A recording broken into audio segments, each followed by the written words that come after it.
one is they're black and the other one is they're male. With those 2 strikes, and you know everybody says 3 strikes you're out, we are already fighting an uphill battle.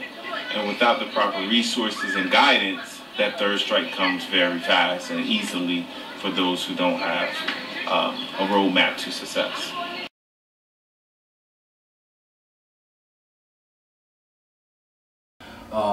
Today's society, when Rob and I were coming up, we challenged each other, we complimented each other, we excelled and pushed ourselves for excellence. Now, to be articulate is to be a punk, to be intelligent is to be weak. So they have an internal war of allowing their genetic greatness to show without becoming disfavorable amongst their peers. Then the generation in front of them has already gravitated towards the wrong side for the most part, and they're poor examples as well. And then their parents are failed by the same educational system that is now failing them.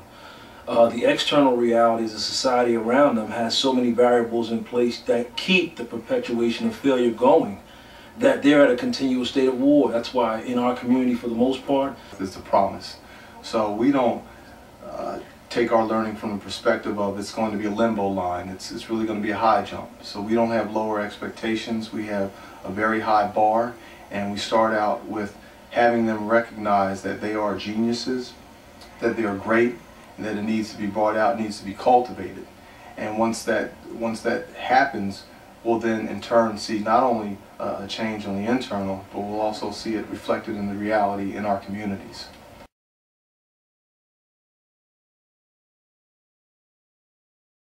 But with a black male, that's that missing piece. Now I can listen, now it's that missing piece, and now I can take from what this man has to say, especially with our team. We all grew up in the city of Trenton. That's dynamic. To say, well, this school, we were in this school, or we walked down that street, we know this, we know that. It's a direct connect. And when you have that direct connect, and then you look at us, none of us say we're successful, but we haven't been in prison, we have jobs, and we're giving back. And that piece of giving back is also when people say these African American males are lost. My first question is, what part did you play in losing them? And so our team is the part that says we are the roadmap to success. We are what they need. We are their compass. And we're not going to lose you.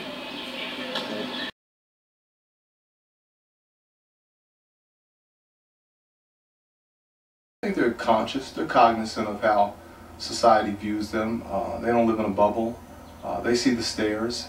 They also know that there is, well, specifically speaking about the participants in the B.O.Y.D program, they know they're different and they're set apart because they exist in a reality that is quite frankly dysfunctional. So they see some of the things that they do and they can contrast them, they can compare and contrast, and they see it reflected in wider society. But what is advantageous for them, and actually in fact advantageous for us, is that we have an opportunity to start anew, all right, to work with these youth and show them their potential, show them their possibility, show them their promise. We don't focus on the problems are all around us, and we know them, but their greatness is greater than the problems that they're existing in currently. Very well put. And just to piggyback off of that, I think the reality of what B.O.Y.D does differently, we don't paint false pictures, but we allow them to see just how ugly their reality, their communities, their society is, but then allow, as Rob illustrated, to let them tap into their internal beauty, their specific skill sets, and make them take ownership of changing the dynamics, changing the paradigm by applying themselves to it, from self, from family, from community. So they take on all three of those roles as young men and women and begin to embrace ownership, which is something we don't do too much now. And that's why everybody is kind of like disconnected from the reality itself. We don't allow them to do that. We make them take ownership by looking at all of us. It takes all of us. What's at stake? For each person who doesn't get their education, we all pay a price for that.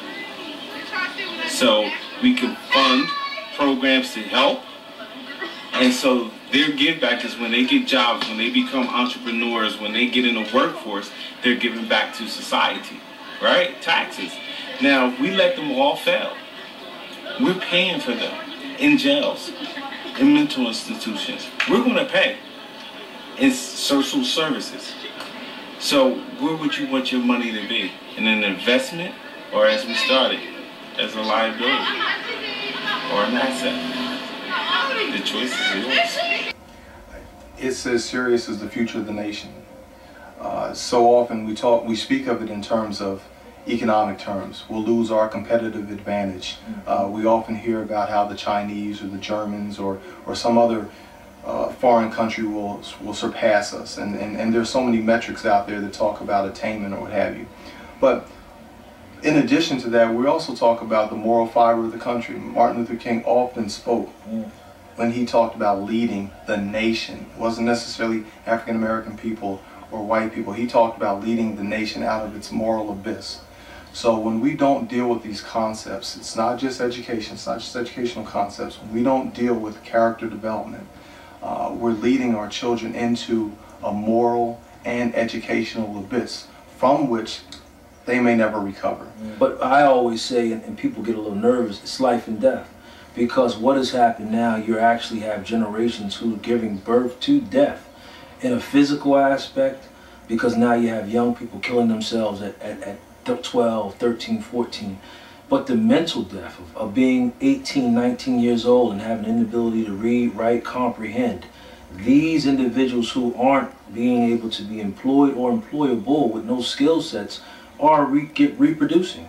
And without this, not just the academic gap or the achievement gap, how about the human capital that we're losing? You know, in terms of people just giving up. There's a sense of concentrated apathy in these homes and communities we exist in because they're not educated communities. Right up the road is Princeton.